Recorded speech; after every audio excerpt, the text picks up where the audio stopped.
ये आकाशवाणी है। एक्वेरियम की मछलियां आज प्रस्तुत है ज्ञान प्रकाश विवेक के मूल उपन्यास आखेट का ताबीर मिर्जा द्वारा किया गया ये हिंदी रेडियो नाट्य रूपांतर। तो लीजिए सुनिए नाटक एक्वेरियम की मछलियां।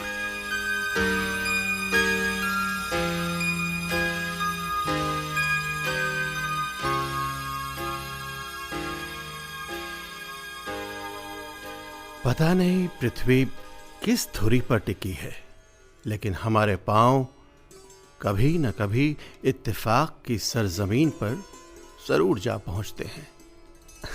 शायद यही वजह है कि जिंदगी में 2 और 2 4 गलत हो जाते हैं। इत्तेफाकात का संसार आंकड़ों को खारिज करते हुए तिलिस्म रचता है। एक तिलिस्म मेरे साथ भी हुआ। पाऊ जी गालिब के एक शेर को बार बार गुनगुनाते रहते थे।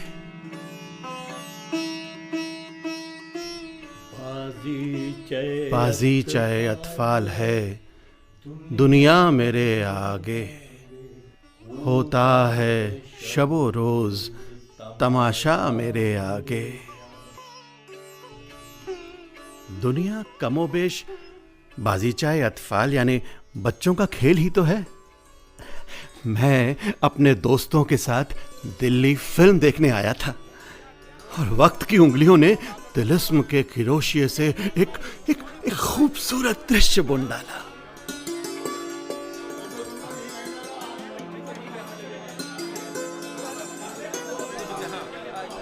ये लो 5 चवन्नियां और ये रही मेरी पॉकेट मनी की 1 महीने की पूरी बचत। और एक मिनट ये लो, 1.25 रुपए वाली टिकट की लाइन में लग जाओ, तब तक मैं शीशा शॉपिंग करके आता हूँ। अरे भाई, शॉपिंग कैसे करोगे? सारे पैसे तो तुमने फिल्म के लिए दे दिए। शीशा शॉपिंग में पैसे नहीं लगते, क्योंकि शीशे के शोकेस में रखे हुए परफ्यूम, पेन, टाई, शर्ट, जूते, घड़ियां हमारी हसरत भरी नजरों से घिस नहीं जाते। 12:30 पर फिल्म शुरू होगी। ठीक है, आ जाऊंगा टाइम से। और मैं कनॉट प्लेस की तिलस्मी दुनिया देखता आगे बढ़ गया। थोड़ा आगे जाने पर मैंने एक अधेड़ उम्र के आदमी को देखा जो टाइपराइटर उठाकर हाँफते हुए ऊपर की मंजिल पर ले जा रहा था। सीढ़ियों और फर्श पर और भी कई टाइपराइटर रखे थे। मैंने सीढ़ियों के बीच में उसे रोका। लाइए, अरे थैंक यू। जब सारे टाइपराइटर्स ऊपर पहुंचा दूं तब थैंक यू कहिएगा सर। ठीक है, पर सुनो, ये 10 और हैं। अरे जितने भी हो। पर रुको। अरे भाई, कितने पैसे लोगे? पैसे? हाँ, पैसे कितने लोगे भाई? पहले तय कर ले। पैसे नहीं सर, पैसे नहीं। हम में किसी और बात का समझौता हो चुका है। समझौता? जब मैं सारे टाइपराइटर्स ऊपर पहुंचा दूंगा तो आप सिर्फ कहेंगे थैंक्स। सिर्फ थैंक्स? अरे कमाल है। अरे ध्यान से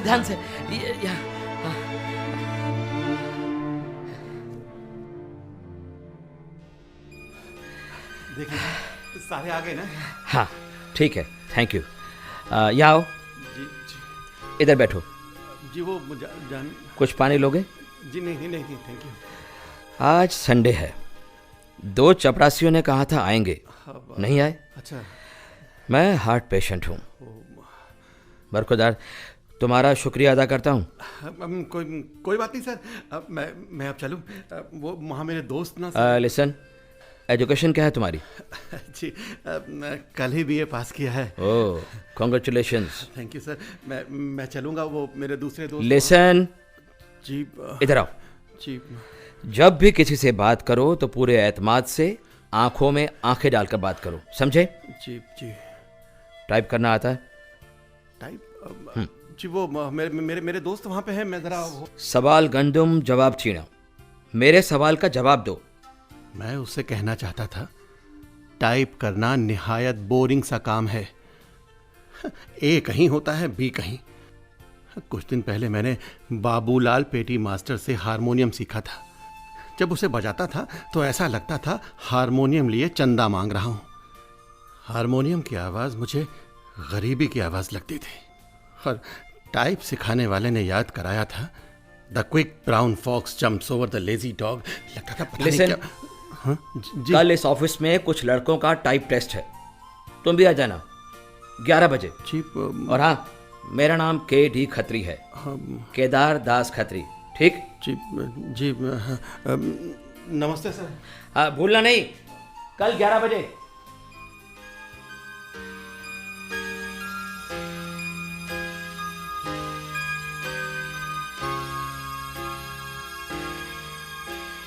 मेरे बाबूजी रेलवे में थे, तनख्वाह छोटी, परिवार बड़ा, वर्तमान मुश्किल, भविष्य पुरखौफ। वो घर पर होते तो हम सब भाई बहन डरे खरगोश की तरह दुबके रहते, और बाबूजी के बाहर जाते ही पूरा घर हंगामा खेज हो जाता। पिताजी गए।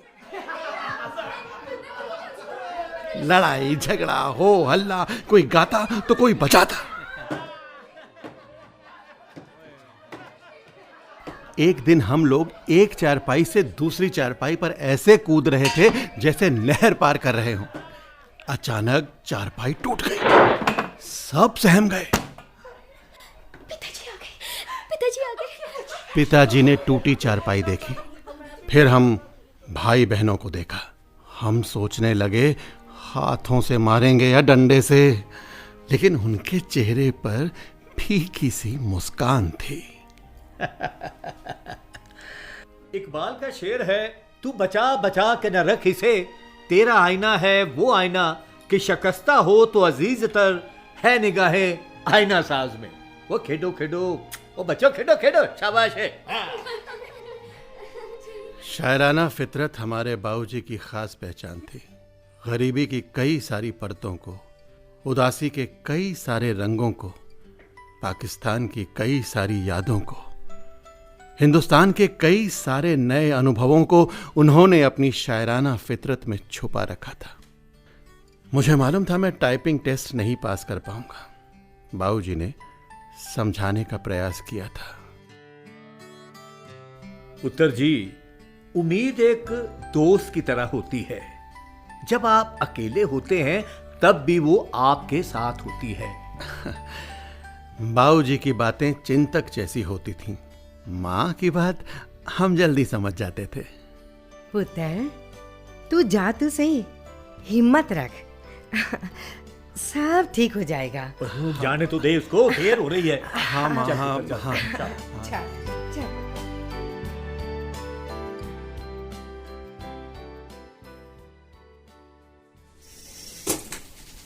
सर, चाय। वहाँ रख दो। जी सर। मालूम है टाइपिंग स्पीड कितनी थी तुम्हारी? जी पता नहीं। -20। इसीलिए मैं टाइप टेस्ट देने नहीं आना चाहता था सर। और इसीलिए मैंने तुम्हारा वाला ट्रांसक्रिप्शन पहले से ही टाइप करके रख लिया था। जी कम से कम ये चाय का कप तो खुद पी लो। जी जी। तुम्हारा सिलेक्शन तो मैंने उसी दिन कर लिया था जिस दिन तुमने वो टाइपराइटर ऊपर पहुंचाए थे। जी वो तो मामूली सी बात थी, लेकिन जज्बा बड़ा था। ये लो, तुम्हारा अपॉइंटमेंट लेटर है। नौकरी मुबारक हो। बट सर मैं इस योग्य नहीं। बरखुरदार, हमें बेस्ट कैंडिडेट चुनने होते हैं और मैंने बेस्ट कैंडिडेट सिलेक्ट किया है। पर सर, तुम्हारे अंदर मुझे अपना बेटा नजर आया जो अब इस संसार में नहीं है। ओ सॉरी सर। 2 साल पहले स्कूटर पर जा रहा था, बस ने हिट किया और 2 दिन बाद डेथ हो गई। अब तुम जाओ, अंबाला में इंश्योरेंस के दफ्तर में ज्वाइन कर लो। जी मुझे लगेगा कि मेरा बेटा अंबाला में है। Thank you sir. You welcome.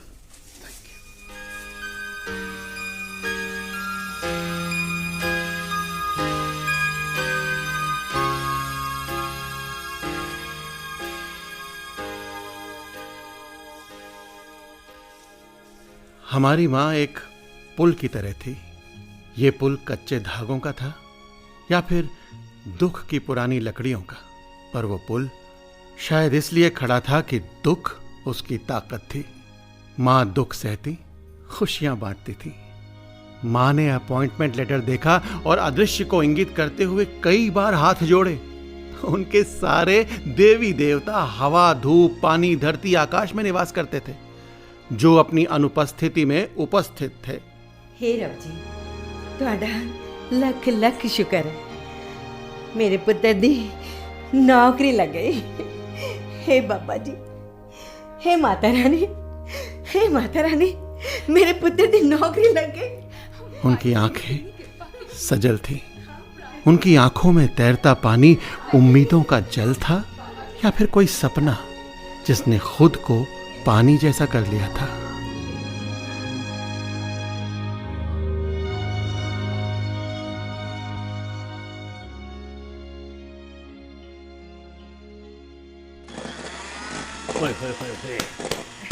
Suitcase पर जंग लग गया है। बैग को चूहों ने काट दिया है, इसलिए बैग की मोची से तरपाई करवाओ, फिर सूटकेस पर रंग रोगन करना। पुरानी चीजों से हमारा रिश्ता जितना कम होता जाता है, गर्द का उतना ही ज्यादा बढ़ता जाता है। भाऊजी, ओ पुत्र जी, ओ पुत्र जी, जी। पंजीरी मठियाँ बना दी हैं और बेकरी से आटे वाले बिस्कुट भी बनवाए हैं। ਇਹ ਤੁਹਾਡੇ बैग च रखे ने हाँ और ठीक है ठीक है। ये चिट्ठी लो, चिट्ठी जी, ये टंडन साहब के लिए है। जी, बहुत नेक दिल इंसान है, काफी ऊंचे ओहदे पर हैं। जी, पैरिज होटल में उनका कॉटेज है। उनके होते हुए तुम्हें अंबाले में किसी तरह की कोई परेशानी नहीं हो सकती। भाई आखिर वो हमारे हम वतन है।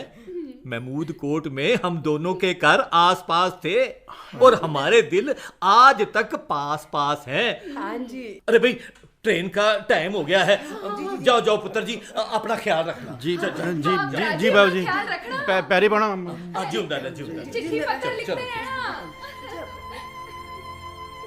बहनें पानी का भरा लोटा लिए खड़ी थी। तीनों भाई एक एक नग उठाए थे। माँ आंखों में आंसुओं को उठाए दूर तक मुझे जाता देखती रही।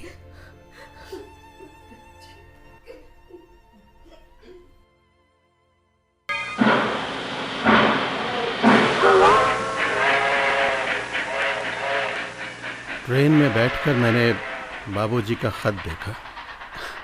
खत उर्दू में था, मैं पढ़ तो नहीं पाया, पर बाबूजी ने क्या लिखा होगा मुझे मालूम था। उन्होंने ज़रूर लिखा होगा, साहबजादे को भेज रहा हूँ, तुम्हारे होते मुझे ज़्यादा फिक्र नहीं है, अपनी खैरियत का मुझे लिखना। और बाल बच्चे कैसे हैं? उन्होंने ज़रूर आखिर में अपना पसंदीदा शेर भी लिखा होगा। नामा बर ये तो बता, कैसे होते हैं वो खत जिनके जवाब आते हैं। मैं टंडन साहब के बारे में सोचने लगा। बाबूजी ने बताया था कि पार्टीशन के दौरान टंडन फैमिली को पाकिस्तान से बचा कर लाने में उन्होंने खूब मदद की थी और फिर दोनों करनाल कैंप में भी साथ साथ रहे थे। मैं जानता था कि टंडन साहब उनकी बात को ठुकराएंगे नहीं।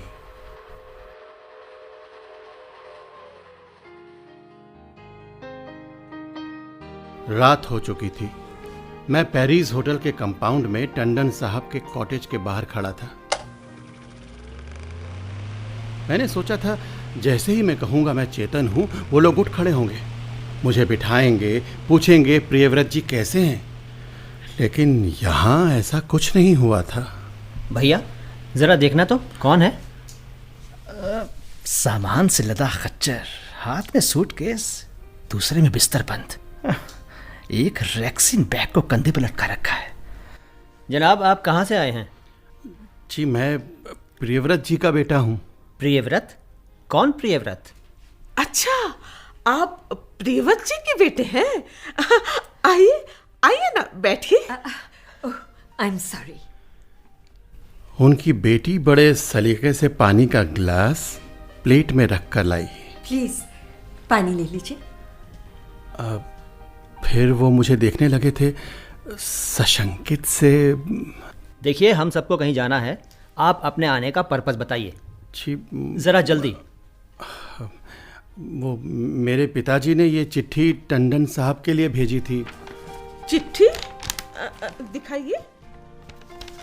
ओह, देखो ये तो उर्दू में है। ओह, वी आर सॉरी, ये तो उर्दू में है। हाँ, ये तो उर्दू में है। लेकिन टंडन साहब तो घर पे नहीं है, वो तो आउट ऑफ स्टेशन है। और हम आपको जानते नहीं। जी ये खत तो उर्दू में है। मेरे पिताजी हिंदी नहीं जानते। हम उर्दू नहीं जानते। उर्दू के अलावा हम आपको भी नहीं जानते। कोई बात नहीं, मैंने आपको तकलीफ दी, माफी चाहता हूँ।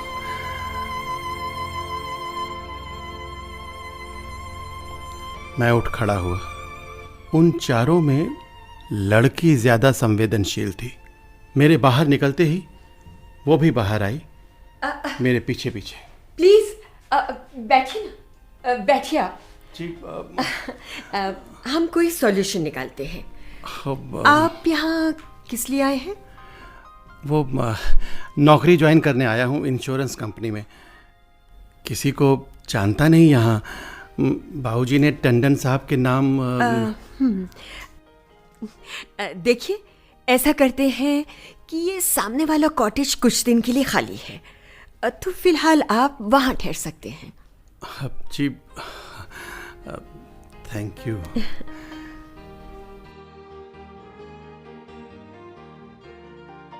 रामू, एक प्याला चाय तो लाओ। जी मैम साहब। वो लड़की उस घर की संवेदना थी। वो सोचती थी, निर्णय लेती थी। उसने नौकर से एक कप चाय भी भिजवा दी थी। साहब जी ये आपकी चाय। हाँ, धन्यवाद। जाओ जाओ। जी।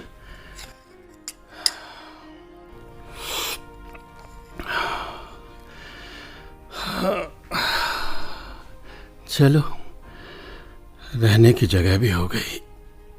मगर हाँ, टंडन साहब से मुलाकात नहीं हुई। टंडन साहब से मिल लूं तो अच्छा रहेगा।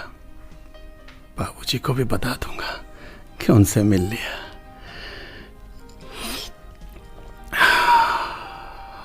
सोता हूं अब, कल इंश्योरेंस दफ्तर जाना है।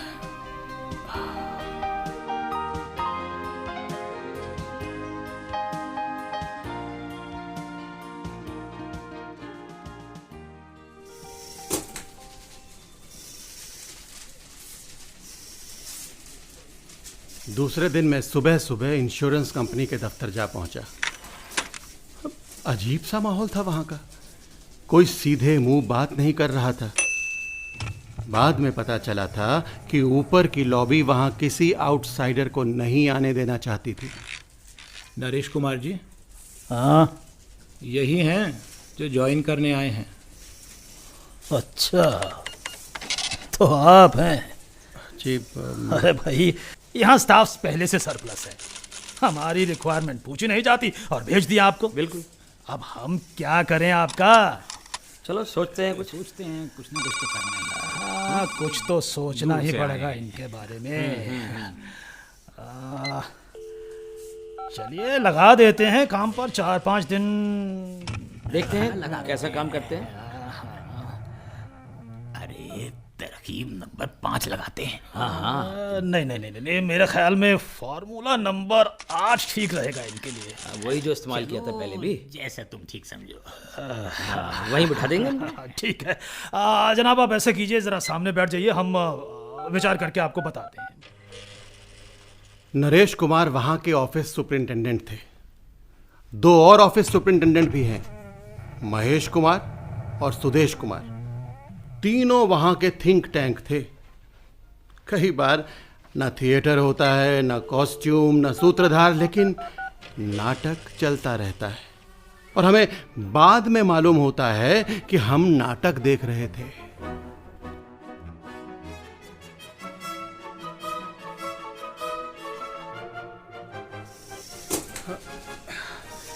यहाँ पे बैठ जाते हैं, कुर्सी लेकर। ए भाई, इधर कहाँ हैं? उठो, अरे उठो। अरे जी जी, मतलब यार इस कुर्सी को तो मैं बहुत देर से ढूंढ रहा था। भाई तू उधर जाकर बैठ, जा उधर बैठ। कुर्सी ढूंढ रहे थे। ठीक है भैया, हम यहाँ यहाँ बैठ जाते हैं। अरे अरे ओ भैया जी, सुन, यहाँ तो मेरे को फैसिस्ट मशीन रखनी है। हैं? ये स्टूल खाली कर। स्टूल? अरे खाली करना। जी जी जी। हाँ, कोई दूसरा जुगाड़ देख ले, चल हट। दीनानाथ, तेरी फैसिट मशीन आदमी से ज्यादा इंपॉर्टेंट है क्या? अरे यार कुछ तो शर्म करो, कुछ तो शर्म करो। हाँ, ये तमाशा बहुत देर से देख रहा हूं मैं। शर्म आने चाहिए तुम लोगों को। किसी नए आदमी से ऐसा सलूक करते हैं क्या? स्टॉप दिस रैगिंग यार, stop this ragging. Rajat, this is none of your business. Shut up, shut up, mind your word. मुझे मत सिखाओ मुझे क्या करना, समझे? बदतमीज कहीं के। हेलो, मेरा नाम रजत है। मेरा नाम चेतन है। अच्छा चेतन, रजत चेतन। अब दोनों नाम मिलाकर देखें तो लगता है हम फिल्मी संगीतकार हैं। रजत चेतन, जैसे Shankar Jaikishan. Welcome. Thank you, thank you very much.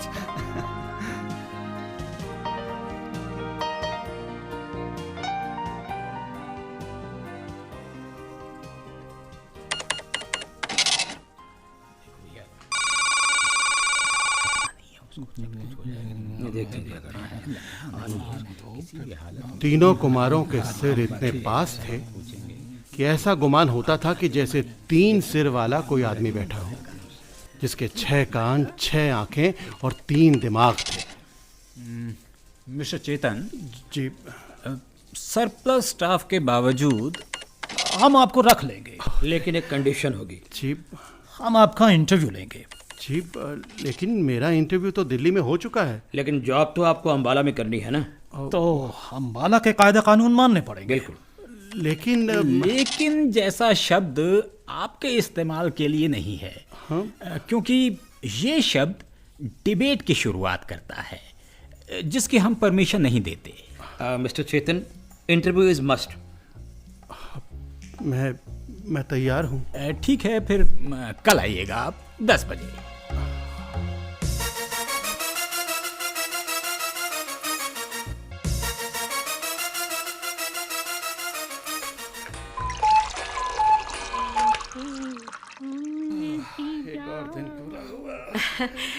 Hello. नमस्ते जी। मेरा नाम विद्या टंडन है। कल तो नाम शाम की ज़रूरत ही नहीं पड़ी। अच्छा, कैसी रही आपकी जॉइनिंग? बहुत खराब। क्यों? कल फिर इंटरव्यू है। तो इंटरव्यू एक तरकीब है मुझे बाहर करने की। आपका नाम क्या है? चेतन। चेतन यानी जड़ता का विलोम। जी। एक बात कहूँ चेतन जी, मरने से पहले जो लोग मरने की तैयारियों में लग जाते हैं ना, वो मुझे बिल्कुल नहीं अच्छे लगते। आपको दफ्तर की पॉलिटिक्स का पता नहीं है। आप इंटरव्यू में फेल हो गए, नौकरी नहीं मिली, तो क्या आप आत्महत्या कर लेंगे? नहीं, बिल्कुल नहीं। यही तो, अपनी प्रॉब्लम को लार्जर देन लाइफ मत बनाइए। समझ गया। अच्छा, मैं ये भी पूछने आई थी कि आपको और कुछ चाहिए तो नहीं? जी नहीं, थैंक यू। श्योर? श्योर।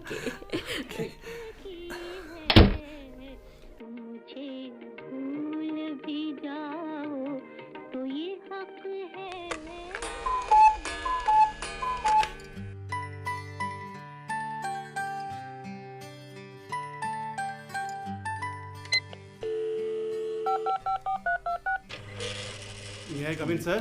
ओह, आ गया। आइए आइए। ये फाइल सर, फाइल। बैठिए। जी। कहिए, रात कैसी गुजरी? नींद अच्छे से आई या इंटरव्यू की टेंशन रही? नहीं, सो गया था। तैयार हैं आप इंटरव्यू के लिए? जी सर। वेल यंग मैन, ये बताइए कि शर्ट में कितने बटन होते हैं? कमीज में 7 बटन होते हैं। मेरी शर्ट में तो 9 बटन है। बाजू के 2 बटन जोड़ लें तो 9 होते हैं। Good good. मेरी सिगरेट पर कोई comment? Injurious to health. Very old comment. एक सिरे से सिगरेट जलती है, दूसरे से पीने वाला। और कुछ? सिगरेट और जिंदगी दोनों का अंत एक जैसा होता है। सिगरेट राख हो जाती है, जिंदगी के बाद भी यादों की राख रह जाती है। गुड गुड से मिले। इसमें गुड क्या है? वेल, आपकी योग्यता? बीए मार्कशीट फाइल में रखी है। जितना पूछा जाए उतना जवाब दीजिए मिस्टर चेतन। जिम्मेदारी क्या बोझ है? बोझ निकम्मापन है। जिंदगी भर हम क्या करते हैं? संघर्ष। अकेलापन क्या है? मन की अवस्था। दुख क्या है? एक अनुभूति। और सुख? सिर्फ छल। युद्ध से हमें क्या मिलता है? विस्थापन। आज का सबसे बड़ा संकट? असुरक्षा का। अच्छा मिस्टर चेतन, अगर आपको रख लिया जाए तो सबसे पहले आप क्या करेंगे? अटेंडेंस रजिस्टर में अटेंडेंस मार्क करूंगा sir. Good, very good. Hello, चाय भेज दो। चाय किस लिए? आने दो। अभी इंटरव्यू चल रहा है। अरे कोई बात नहीं, चाय आने दो। हाँ मिस्टर चेतन, जी सर। You are brilliant. आप कल से ज्वाइन कर सकते हैं। कल से? आज से नहीं sir. Too smart. Thank you sir, thank you very much.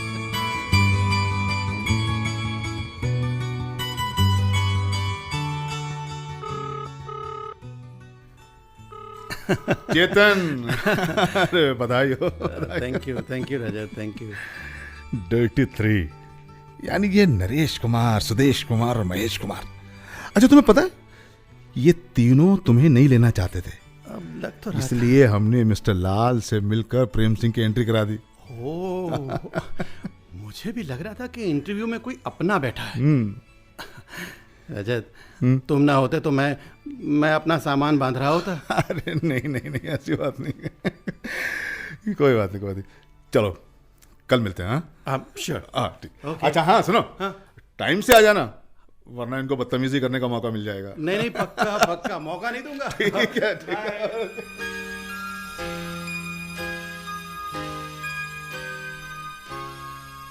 Joining के 15 दिन बाद तक किसी ने मुझसे बात तक नहीं की। फिर एक दिन अचानक एक आदमी ने इतनी जोर से पीठ पर हाथ मारा कि लगा रीढ़ की हड्डी टूट गई। अरे तू नहीं बोलता है? अरे मन ने सोची जरा सी पीठ थपक कर जगा दूं। सो रहा था यो। सो रहा था। ठीक है, मैं भी जगाता हूं तुम्हें। ये चेतन, 10-10 के 5 नोट होंगे तुम्हारे पास? नहीं है तो बाहर से ला दो। ये लो 50 का नोट। अरे ला दो प्लीज। चेतन, तुम्हें उकसाया जा रहा है। तुम हाथ उठाओगे वो रिटर्न शिकायत करेगा। तुम्हें निकाल देंगे प्रोबेशन से। Thank you. ला दो प्लीज चेतन, जल्दी से। जी अभी लाता हूं सर। हाँ, मैं अपने कमरे में हूं। जी।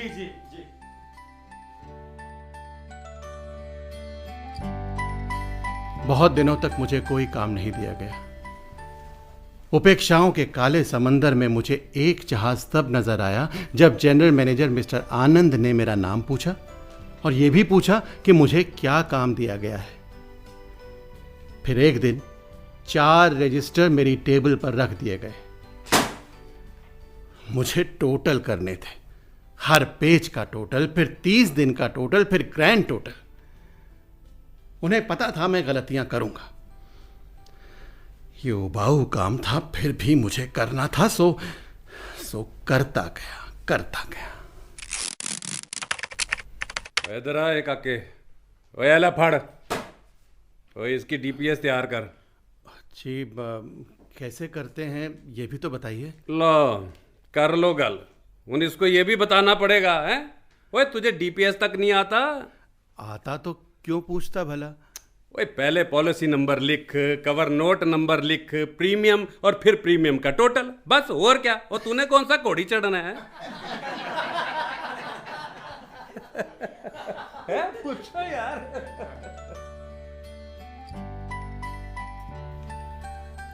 यंग मैन, मेरा टाइपराइटर का रोलर काम नहीं कर रहा है। आप वाला उधार ले लूं थोड़ी देर के लिए? जी। सुनो, कवर नोट नंबर नहीं, पॉलिसी नंबरों को सीरियल के साथ लिखो, समझ गए? रफ कागज पर लिखते जाओ, फिर टोटल करना। थोड़ी देर बाद मैं टाइपराइटर रखने के बहाने आऊंगा तो चेक कर लूंगा, तब तक तुम रफ करो। जी, thank you sir, thank you.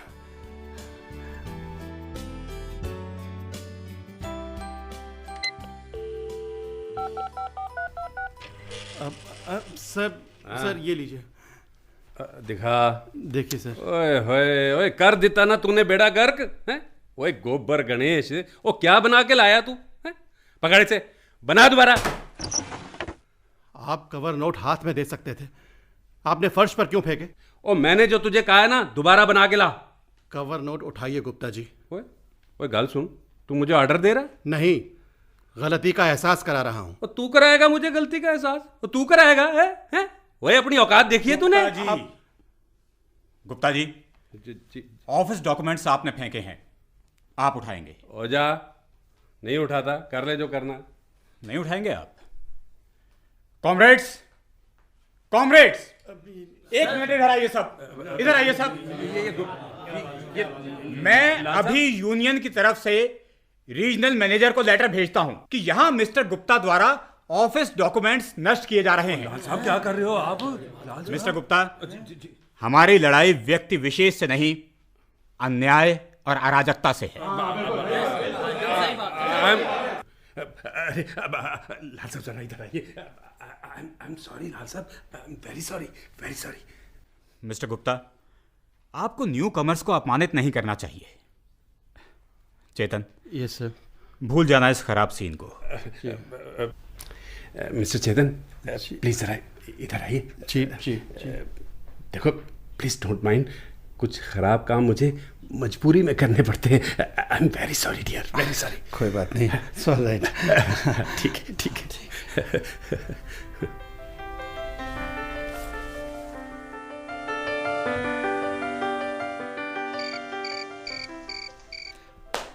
और साहब जल्दी कीजिए थोड़ा, ये कॉटेज जिन अफसर को अलॉट हुआ है उनका सामान आ गया है। हाँ कर रहा हूँ। लो विद्या बीबी जी भी आ गई हैं। चेतन, सो सॉरी, हमें पता ही नहीं था ये लोग इतनी जल्दी आ जाएंगे। चलिए, मैं आपकी परेशानी समझ रही हूँ, आप अपना सामान अभी हमारे घर रख लीजिए। चलिए ना, मैं भी आपकी मदद करती हूँ। जल्दी संभाल के लाओ इसको। ये उठा।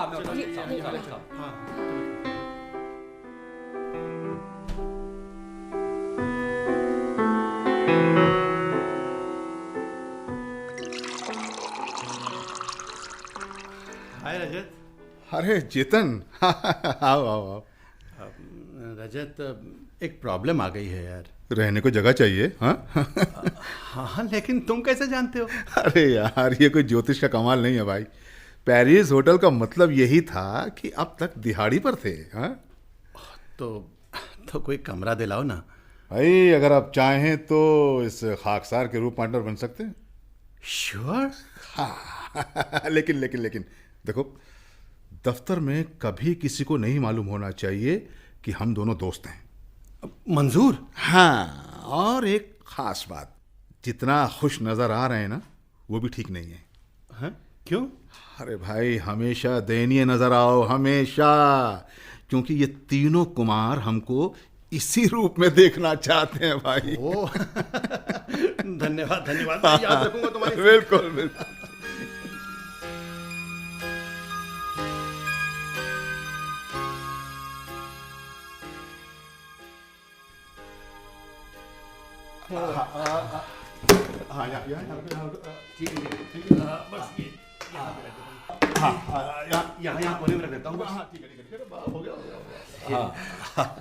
Thank you very much.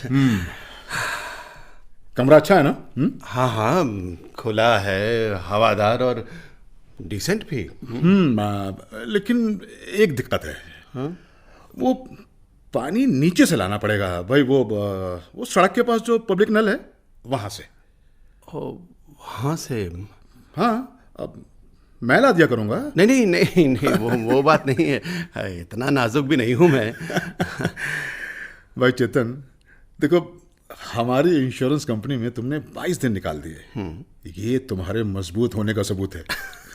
सच में।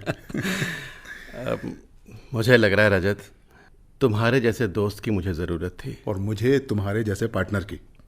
अब एक ज़रूरी काम करते हैं, एक ज़रूरी नियमावली बना लेते हैं। नियमावली? हाँ भाई, देखो दोनों मिलकर बनाएंगे। हाँ, समझ रहे हो मेरी बात? हाँ। देखो ये एक ऐसी नियमावली होगी जिसमें हम दोनों अपनी अपनी बातें बयान करेंगे, जिसमें थोड़ा डिसिप्लिन होगा, थोड़ा खलिंडरापन होगा, थोड़ी शरारत, थोड़ा गुस्सा, पर ज़्यादा प्यार। हम दोनों के मन की बातें हम लिखकर उस कागज को वो उधर दीवार पर चिपका देंगे। हाँ, मैं कुछ समझा नहीं। देखो चेतन, मुझे मालूम है तुम क्या सोच रहे हो, रिश्ते कॉन्ट्रैक्ट के जरिए चल रहे हैं। नहीं भाई, ऐसा नहीं है। अरे रिश्ते कॉन्ट्रैक्ट के जरिए नहीं चलते हैं मेरे यार, because life is not a contract carriage. इसके बावजूद कुछ बातें लिख लेते हैं, नहीं भाई, ताकि याद रहे। अब देखो यार, ये कोरी दीवार अच्छी नहीं लगती है। एक काम करते हैं, इस इबारत को चश्मा कर देंगे तो बोलती नजर आएगी। हाँ चेतन, क्या सोचने लगे भाई? नहीं, सोच रहा हूँ क्या नियम बनाने जा रहे हो। हाँ, मैं बताता हूँ। देखो, पहला नियम, आप और तुम के संबोधन जो है ना बहुत फॉर्मल होते हैं, इसलिए हम एक दूसरे को तू कहकर बुलाएंगे, ठीक है? हाँ, अच्छा रहेगा। हाँ, और जब तक हमारी निभेगी हम साथ साथ रहेंगे। आपस में तकरार होने लगेगी तो भाई हम में से कोई कमरा छोड़ देगा। क्यों? नहीं, ऐसा कभी नहीं होगा, मुझे तो नहीं लगता। चेतन, लेकिन मैं सोचता हूं भाई कि संसार में कुछ भी हो सकता है। आज जो हमें अच्छा लग रहा है तो हो सकता है कल खराब लगने लगे। रजत, तुम डरा रहे हो मुझे। चेतन, बहुत बड़े बड़े समंदर पार कर जाते हैं, लेकिन छोटी सी चट्टान से टकराकर डूब जाते हैं। ये तर्क किसी फिलोसफर के विचार जैसा है। देखो भाई, एक बात और, हमारे बीच संवादहीनता नहीं रहेगी। देखो, हम रोज एक दूसरे से कुछ ना कुछ बोलेंगे, कोई नई खिड़की खोलेंगे। नई खिड़की? कमाल है रजत, ये मैंने अब तक क्यों नहीं सोचा था कि हर लड़ाई संवादहीनता से शुरू होती है। हाँ, इसीलिए हम कुछ ना कुछ एक दूसरे से जरूर बोलेंगे। क्यों? अब कुछ ना कुछ क्यों? हम एक दूसरे से बहुत बहुत ज्यादा बोलेंगे। अरे मैंने इसीलिए तो तुम्हें पार्टनर बनाया यार, कि हम ज्यादा बोलें। लेकिन देखो, कई बार हमारी ऐसी मनोदशा होती है कि हमें कुछ भी अच्छा नहीं लगता है, यहां तक कि प्यारा दोस्त तक अच्छा नहीं लगता है। तो भाई हम ऐसी हालत में भी एक दूसरे से बोलेंगे, अवश्य बोलेंगे। रजत, तुम तो लगता है काफी कुछ मनोविज्ञान भी जानते हो। बिल्कुल ठीक, हम हर हाल में एक दूसरे से बोलेंगे। हाँ, जरूर बोलेंगे। हाँ बिल्कुल। और एक बात, हम एक दूसरे की अभिरुचियों का आदर करेंगे। मान लो तुम किताब पढ़ रहे हो और मैं ट्रांजिस्टर सुन रहा हूं, तो या तुम किताब बंद कर दोगे या मैं ट्रांजिस्टर बंद कर दूंगा। अब फैसला कौन करेगा? देखो यार, ये आपस की अंडरस्टैंडिंग पैदा करेंगे तभी कुछ बनेगा। अंडरस्टैंडिंग के पड़ोस में मिसअंडरस्टैंडिंग भी रहती है। सुनो भैया, साथीपन का मतलब है कि हम थोड़ी सी त्याग की भावना भी रखेंगे। क्या समझे? तुम्हारी फीलिंग का मैं अभिवादन करता हूं भाई। हाँ, लेकिन एक बात और, हाँ? भाई कभी कभी जमकर बेवकूफियां करेंगे। क्यों?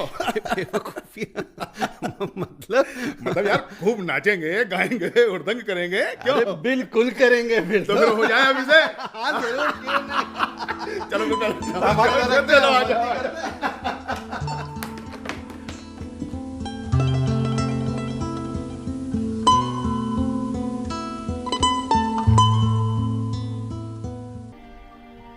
रजत अकेला था, बिल्कुल अकेला। न मां, न बाप, न भाई, न बहन। एक बस दुर्घटना में सब मारे गए थे। चाचा ने पाला और बस वही उससे प्यार भी करता था। बाकी परिवार ने दी हिकारत, उपेक्षा, तिरस्कार और कष्ट। पूरी तरह संवेदनहीनता का शिकार। साथ के नाम पर थी बस अपनी पदचाप। फिर एक दिन रजत की आंखों में सपने देखने वाला चाचा जिंदगी से हार गया। जिंदगी से हारे लोग पहले अपने सपनों को मरता देखते हैं और फिर खुद मर जाते हैं। रजत ने मुझे बताया, वो बुरे दिन थे, लेकिन सबसे बुरा दिन वो था जब चाची ने मुझसे कहा, मुस्टंडा हमारे टुकड़ों पर पल रहा है। उसने मेरे दिल पर ही नहीं, मेरी आत्मा पर वार किया। मेरी जेब में 8 रुपए थे जब मैं घर से निकला। 8 रुपए 6 दिन चलाए मैंने। कभी दोपहर को भूखा रहा तो कभी रात को। 6 दिन बाद जेब में सिर्फ एक चवन्नी थी और पेट में कई दिन की भूख। मैं एक बेकरी के सामने खड़ा मर्तबान में रखे बिस्कुट देख रहा था। वो सारे बिस्कुट खाना चाहता था मैं, लेकिन वो चवन्नी नहीं खोना चाहता था। फिर पता नहीं क्या हुआ, मैं हाथ में मर्तबान लिए बेतहाशा भागता रहा और पीछे शोर मचा।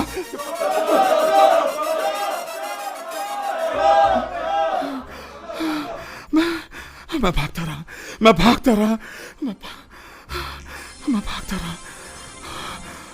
भागते मैं गली में जाकर खड़ा हुआ, लेकिन तभी मकान का दरवाजा एक लड़की ने खोला। अंदर आ जाइए। हाँ, यहाँ बैठकर खाइए इत्मीनान से। कोई कुछ नहीं कहेगा। वो बेकरी मेरे पापा की ही है। क्या? अरे सुनिए, कहाँ जा रहे हैं? मर्तबान छोड़कर चला गया। मर्तबान वहीं रखकर मैं चला आया।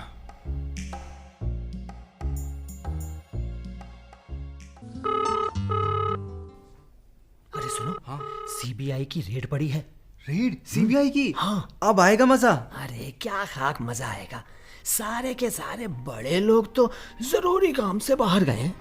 सारे जरूरी लोग जरूरी काम से जा चुके थे। गैर जरूरी लोग, जिनमें स्टेनो, टाइपिस्ट और दफ्तरी वगैरह थे, वो मौजूद थे। उनमें मैं भी था और मुझे ये देखना अच्छा लग रहा था कि ताकत कांच का वो आवरण है जिसे एक ना एक दिन टूटना ही होता है। इस दफ्तर की आला कमान के कमान से छूटे तीर कहीं गिरे पड़े होंगे आज। सीबीआई ऑफिसर्स कागजात लेकर जा रहे थे, यानी दफ्तर की थोड़ी सी कीचड़ वो ले गए थे। हाँ, कीचड़ से लथपथ दफ्तर के अधिकारी वो नहीं ले जा सके थे।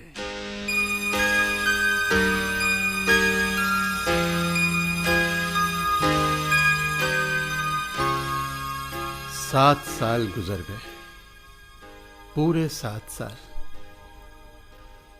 मुड़कर देखता हूं तो लगता है बहुत लंबी यात्रा थी। वो सब कल ही की तो बात थी। तनाव, इंटरव्यू, उपेक्षा, हिकारत। उसी उपेक्षा ने मुझे शक्ति दी थी। मैं दफ्तर में अकेला था, लेकिन मैं सोचता था कि जिंदगी में कुछ कमाल करने वाले अकेले ही होते हैं। भीड़ हमेशा भेड़ों की होती है, बाज अकेला उड़ता है। और फिर मेरे साथ रजत भी तो था। लेकिन एक दिन अचानक उसका तबादला कर दिया गया।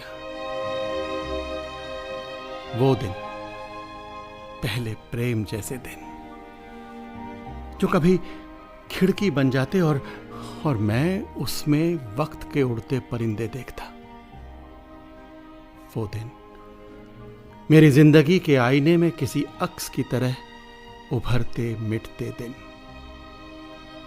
वो दिन पांव के तलुओं में चिपके च्युइंगम की तरह के, किसी अनाथ बच्चे की उंगली जैसे, फूल की पत्ती पर ओस के घर जैसे,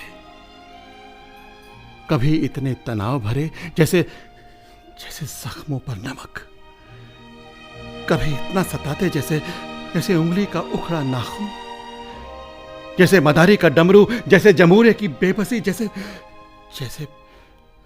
जैसे भिखारी का कशकोल, जैसे वीरान टीले की मुल्तानी काफी। 7 सालों के दौरान बहुत कुछ बदला। समय बदला, समाज बदला, लोग भी बदले, लेकिन हमारी इंश्योरेंस कंपनी का मिजाज वही रहा, तल्ख और तनाव भरा। इसके बावजूद यहां अच्छा भी लगता था, क्योंकि यहां खुद को बचाए रखने का संघर्ष भी शामिल था। रजत के तबादले के कुछ दिनों बाद एक खास आयोजन किया गया, जिसका मकसद मैनेजमेंट और स्टाफ के बीच गैप को कम करना था। और करना भी कैसे है? भाई बहुत खूबसूरत पार्टी है। वो सर्द शाम दिलकश थी। उत्तेजना और मस्ती भरी शाम में जश्न का माहौल था। मेहमानों की आमद के दौरान एक सुंदर लड़की हॉल में दाखिल हुई। वो विद्या टंडन थी। सोचा अब उठकर जाऊं, लेकिन कुछ सोच कर बैठा रहा। उसके साथ एक स्मार्ट, गोरा चिट्टा, सूटेड बूटेड नौजवान था।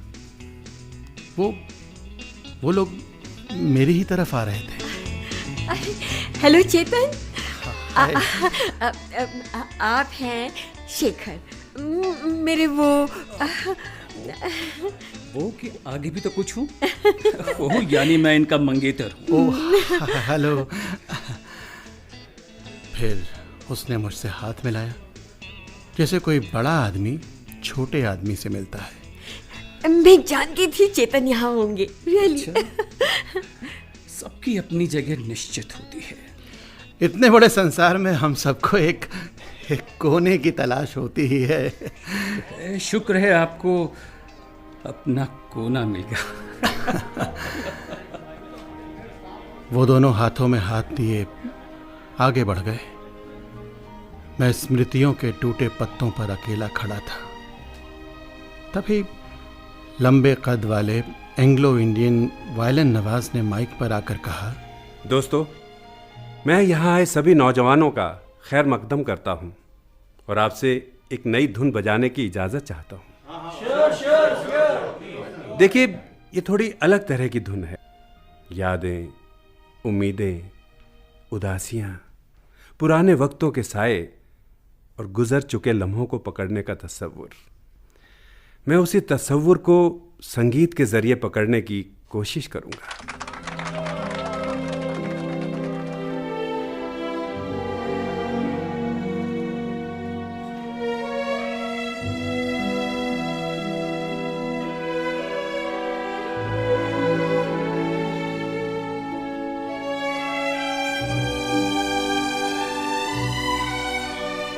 खचाखच भरे हॉल में सन्नाटा था। बस वायलिन की तान थी। ये स्मृतियों में खो जाने और अकेले होते जाने का समय था। विदाइयों के जलते चिरागों को नदी के हाथ पर रखकर रुखसत करने का वक्त था।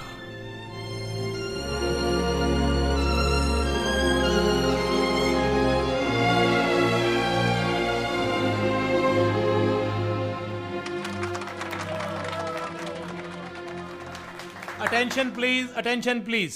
जनरल मैनेजर आनंद साहब कुछ कहना चाह रहे हैं। आज आप कहेंगे, मैं सुनूंगा। मन की बात कहिए निडर होकर। मैं दफ्तर को एक फैमिली बनाना चाहता हूं। जी कहिए। जी मैं कुछ कहना चाहूंगा। अरे मत कहो। अरे क्यों कह रहे हो कुछ? रहने दो। मेरी बात सुनिए। हम हर साल पुराने कैलेंडर फेंक देते हैं, इस साल भी फेंक देंगे, लेकिन क्या हम अपने मन की ईर्ष्या, द्वेष, कुटिलता और राजनीतिक समीकरण फेंक पाए? यहां कुछ लोग मनुष्यों जैसे लगते हैं लेकिन हैं नहीं, और वो कुछ और हैं जो शेष सबको तनाव में रखना चाहते हैं। मेरी उनसे गुजारिश है कि वो स्वयं को बंद कमरों जैसा न बनाएं।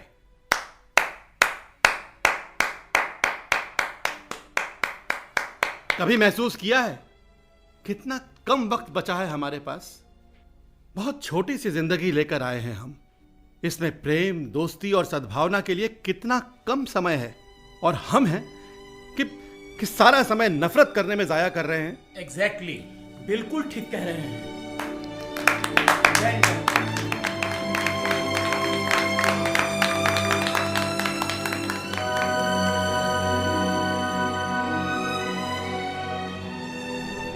जी सूरी साहब। भाषण अच्छा था तुम्हारा, लेकिन गैर जरूरी था। जी भाई, आप किसके आगे इतनी अच्छी बातें कर रहे थे? हैं? अरे मैथमेटिक्स की किताबें हैं वो लोग, जज्बात का वो दूसरा मतलब निकालेंगे। अरे ये भी तो देखा होता कि समझदार लोग चुप रहे। अच्छा, चलता हूं, नरेश कुमार इधर ही आ रहा है। क्या समझते हो तुम अपने आप को? तुम सिर्फ क्लास 3 एम्प्लॉय हो और हमें प्रवचन दे रहे थे। ये हम सब की शराफत थी कि तुम्हें सुनते रहे, और अब आप हमेशा सुनते रहेंगे। I will see you. Okay, see me later.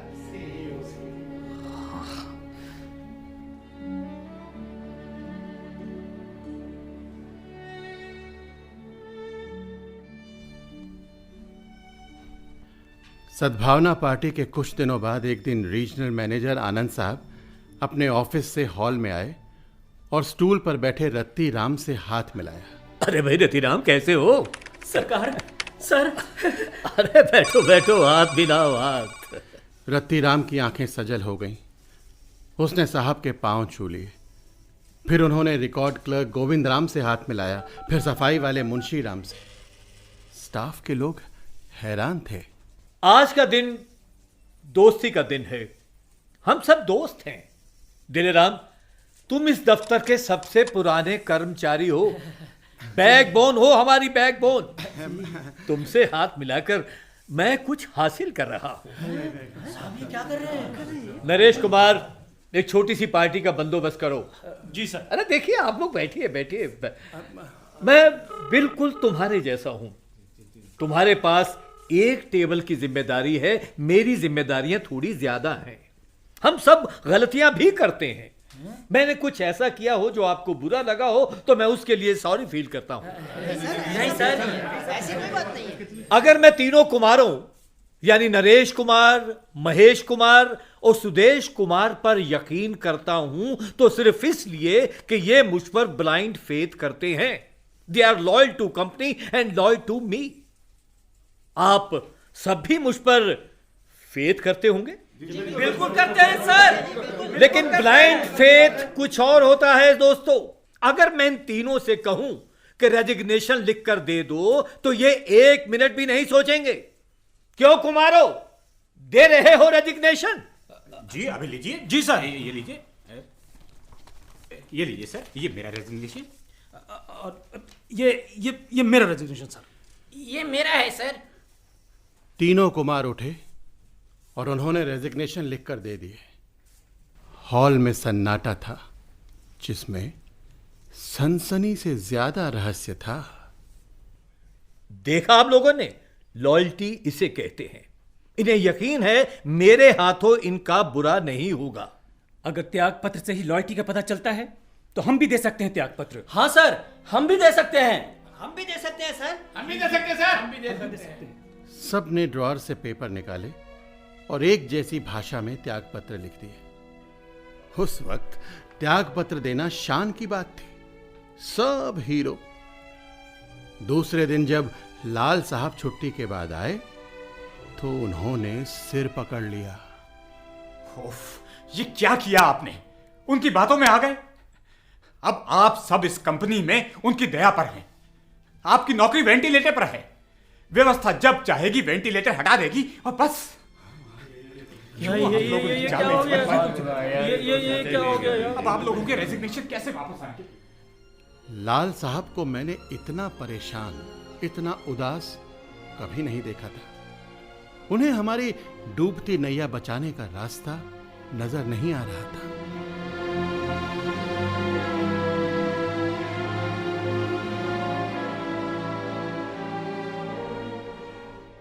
आनंद साहब, अगर आप मेरी बात मान लें तो अच्छा होगा। तो लाल साहब, आप चाहते हैं मैं सबके रेजिग्नेशन वापस कर दूं? आप जो खेल खेल रहे हैं वो बहुत घिनौना है। अगर ये खेल है तो मेरी तारीफ करो कि मैंने किस सफाई से इसे खेला। जिन्होंने त्याग पत्र दिए हैं गुड फेथ में दिए हैं। क्यों वापस करूं? सर, एक फायर क्लेम की फाइल थी 82/10/72, पॉलिसी नंबर 5227399133। गोदाम में रखी 3000 कॉटन बेल्स की इंश्योरेंस की गई थी, लेकिन आग लगने के बाद बैक डेट इंश्योरेंस। सर, आप फाइल देखना चाहेंगे? ये फाइल आपके पास कहां से आई? दीजिए इधर। ऐसे नहीं, ऐसे नहीं, डील कर लेते हैं। सबके रेजिग्नेशन वापस कर दीजिए, वरना इस बार सीबीआई से नहीं बच सकेंगे। धमकी दे रहे हो? नहीं नहीं, हम आपकी रिस्पेक्ट करते हैं, निवेदन समझ लीजिए आप। आनंद साहब, सब आपसे डरते हैं, लेकिन कितना डराएंगे?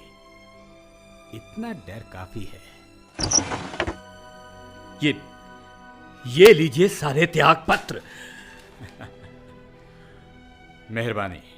और वो फाइल? ये लीजिए। है? क्या हुआ? ये तो खाली है। हमारे बीच ये खेल तो चलता ही रहेगा। बाय। अच्छा था। अच्छा क्या, बहुत अच्छा था शतरंज का ये खेल। लेकिन आपकी ये चाल आखिरी नहीं थी। अगली चाल मेरी है। यानी? इन त्याग पत्रों में प्रेम सिंह, महेश कुमार और चेतन के त्याग पत्र नहीं है, क्योंकि वो एक्सेप्ट किए जा रहे हैं।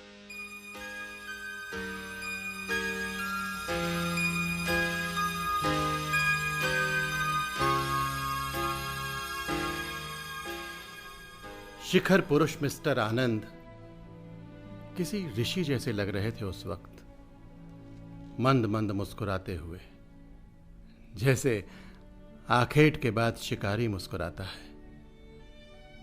जाते जाते लाल साहब ने कहा, आनंद साहब, बैक डेट इंश्योरेंस की जो फाइल मैंने आपको दी थी वो खाली थी, लेकिन जरूरी नहीं है कि सीबीआई को भेजी जाने वाली फाइल खाली हो। क्या? शिखर ऋषि मिस्टर आनंद ने इरादा बदलते हुए छोटी पनिशमेंट यानी मेरे दिल्ली ट्रांसफर का फैसला किया। और हां, मैं ये बताना तो भूल ही गया कि पिताजी को मैंने ये कभी भी नहीं बताया कि उनके पुराने एहसानमंद यानी टंडन साहब मुझे एक बार भी नहीं मिले। पिताजी को क्या बताता कि टंडन साहब का ओहदा और रुतबा इतना बड़ा और ऊंचा हो गया था, जहां नीचे वालों और पीछे वालों से कोई टच, कोई संबंध शेष नहीं रह जाता। ना ही पिताजी को कभी उस खत का जवाब मिल सका जिसमें उन्होंने वो शेर लिखा था, ये बता नाम अबर कैसे होते हैं वो खत जिनके जवाब आते हैं।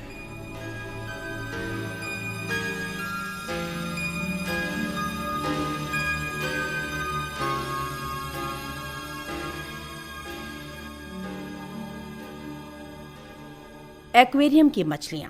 अभी आप ज्ञान प्रकाश विवेक के मूल उपन्यास आखेट का ताबीर मिर्जा द्वारा किया गया ये हिंदी रेडियो नाट्य रूपांतर सुन रहे थे। नाटक के निर्देशक थे दानिश इकबाल और प्रस्तुति सहायिका थीं विजय लक्ष्मी। नाटक में भाग लेने वाले कलाकार थे योगेंद्र टिक्कू, कीमती आनंद, अशोक मलकानी, किशोर सहजानी, सुरेंद्र सागर, राजेश आहूजा, दिनेश वर्मा, एस.एम. शरीफ, M.H. नियाजी, संजय वर्मा, प्रवीण शर्मा, अशोक कुमार अनुराग, अरविंद भारद्वाज, अरुण कोचर, रीना शुक्ला, गीता वर्मा, ममता मलकानी, नीरू अग्रवाल और माला कुमार। ये नाटक केंद्रीय नाटक एकांश द्वारा आकाशवाणी के दिल्ली केंद्र पर तैयार किया गया।